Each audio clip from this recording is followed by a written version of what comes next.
Saudara Prajurit Yonif 854 Dharma Kersaka mendistribusikan bantuan ke sejumlah desa yang masih terisolasi di Kecamatan Rusip Antara. Kemukiman Pameo akibat banjir dan tanah longsor yang melanda daerah itu.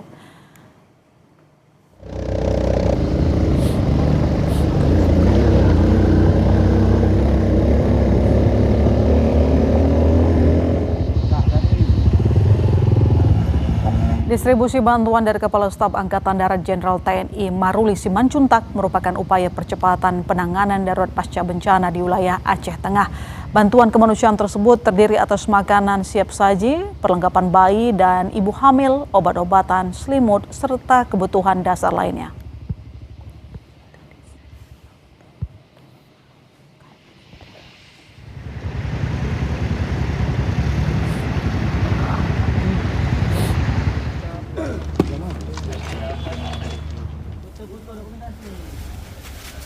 KRI Sutedi Senoputra 378 kembali mengirimkan bantuan untuk para korban banjir bandang di Langsa, Aceh Tamiang, Langsa, Loksemawe, dan Idi Rayuk.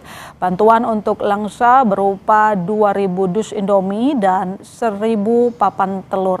Sementara di Aceh Tamiang, bantuan yang disalurkan adalah 10 ton beras. Bantuan beras juga diberikan ke wilayah Loksemawe, Idi Rayuk.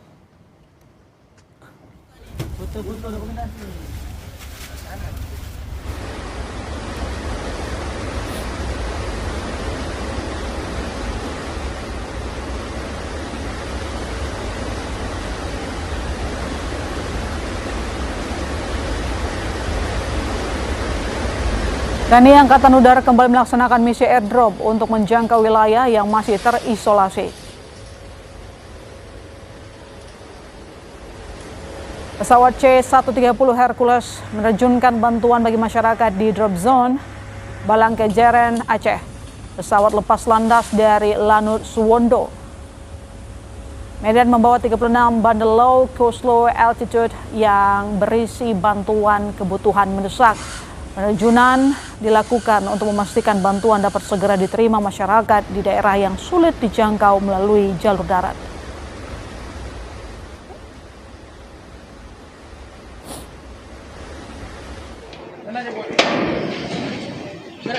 Untuk memulihkan akses yang terputus, TNI Angkatan Darat membangun jembatan Beli atau jembatan rangka baja portable untuk menggantikan jembatan penghubung yang terputus, bekerjasama dengan pemerintah daerah dan BPBD. Pembangunan jembatan ini dilakukan secara paralel di 4 titik strategis. Salah satunya dilakukan di Kabupaten Beren. Di jalur jembatan Taupin Redup, jalur alternatif penghubung Beren Loksemawe yang pembangunannya sudah mencapai 50%. Tidak hanya di Beren, pembangunan jembatan darurat juga dilakukan di jalur penghubung Pidi Takengon. Pembangunan jembatan darurat diharapkan bisa mempercepat distribusi bantuan ke lokasi terdampak bencana di Aceh.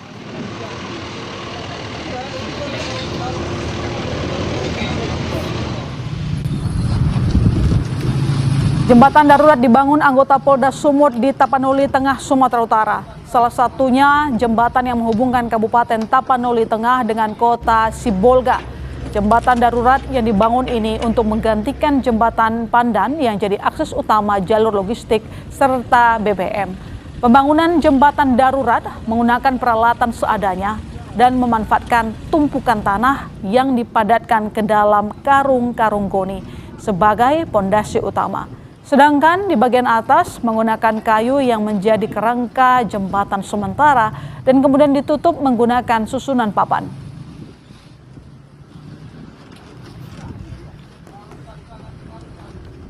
Dan untuk mengetahui bagaimana proses penyaluran bantuan melalui jalur laut ke lokasi bencana di Aceh, sore ini kita sudah bersama dengan Komandan KRI Sutedi Senoputra, Letkol Laut Muhammad Suryo. Selamat sore, Pak Suryo. Selamat sore, Bu. Pak Suryo, jadi bantuan apa saja ini yang sudah didistribusikan di Aceh melalui jalur laut? Jadi bantuan di Aceh sudah dilaksanakan pertama dari Temiang, Langsa, Idi, dan Loksemawe. Demikian. Kalau kita lihat ini kan bantuannya tidak hanya melalui jalur laut ya Pak Suryo, tetapi juga menggunakan jalur udara. Bagaimana pola-pola distribusi bantuan ini terutama kepada daerah-daerah terisolir? Berdasarkan pengalaman kami kemarin selama pelaksanaan penanggulangan bencana melalui laut, seperti di Tamiang, pada saat itu ada 5 desa yang terisolir, betul-betul terisolir, sehingga masyarakatnya memang butuh bantuan pada saat itu. Pada tanggal 1 Desember 2025, malam hari kami mendapatkan perintah untuk pengiriman logistik bantuan sosial, sehingga kami langsung bergerak menuju ke Tamiang mulai dari jam 11 malam sampai dengan pukul 05.30 dini hari. Ada 10 ton beras dari Kementerian Transmigrasi kami salurkan ke Tamiang, Bu, ke 5 desa demikian. Pak Suryo, tentu juga tidak mudah ya untuk menjangkau warga-warga terutama yang memang belum mendapatkan bantuan yang kawasannya terisolir. Cerita apa Pak yang mungkin bisa disampaikan bagaimana perjuangan dari teman-teman TNI AL untuk bisa menjangkau ke lokasi-lokasi yang sulit untuk bisa diakses karena jalanannya terputus akibat banjir dan longsor? Jadi dari rekan-rekan semua pada saat kami di wilayah Tamiang, memang betul pada saat itu akses komunikasi yang pertama kami memang susah terhubung karena memang betul-betul pemadaman dan akses komunikasi yang terputus. Pada saat itu malam itu kami melaksanakan konsolidasi dengan perwira. Kami mencari, langkah pertama kami mencari nelayan-nelayan di sekitar, kami siapkan trip kami untuk mengakomodir komunikasi dulu pada saat itu. Sehingga dari nelayan tersebut kami minta bantuan untuk komunikasi dengan yang di darat. Karena kapal kami, terus terang, kapal kami memiliki draft yang dalam sehingga kami berlabuh sekitar 3 mil dari daratan.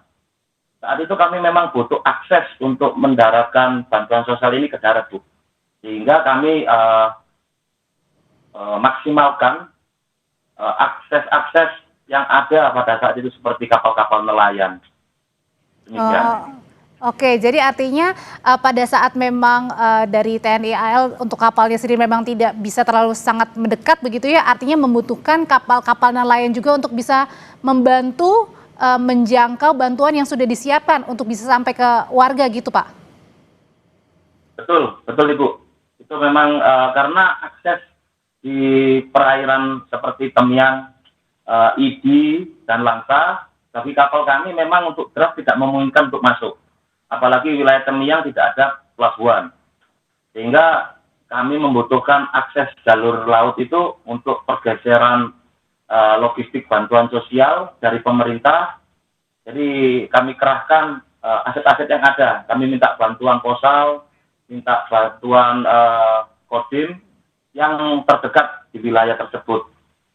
Oke, Pak Suryo, untuk sehari-harinya sebenarnya KRI Sutedi Seno Putra ini dipergunakan untuk apa? Sebelum kita bergabung di dalam operasi penanggulangan bencana ini, kami melaksanakan operasi pengamanan perbatasan Malagabu. Oke, untuk perbatasan ya Pak ya. Dan kemudian ini sudah berapa hari melakukan pelayanan pendistribusian bantuan untuk warga? Kami untuk melaksanakan bantuan warga mulai tanggal 30 sampai saat ini, Bu. Terus kemarin kami berolah gerak itu dari tanggal 30 sampai dengan tanggal 3. Sekarang kami untuk pergeseran kembali. Oke, sudah berhari-hari membantu warga.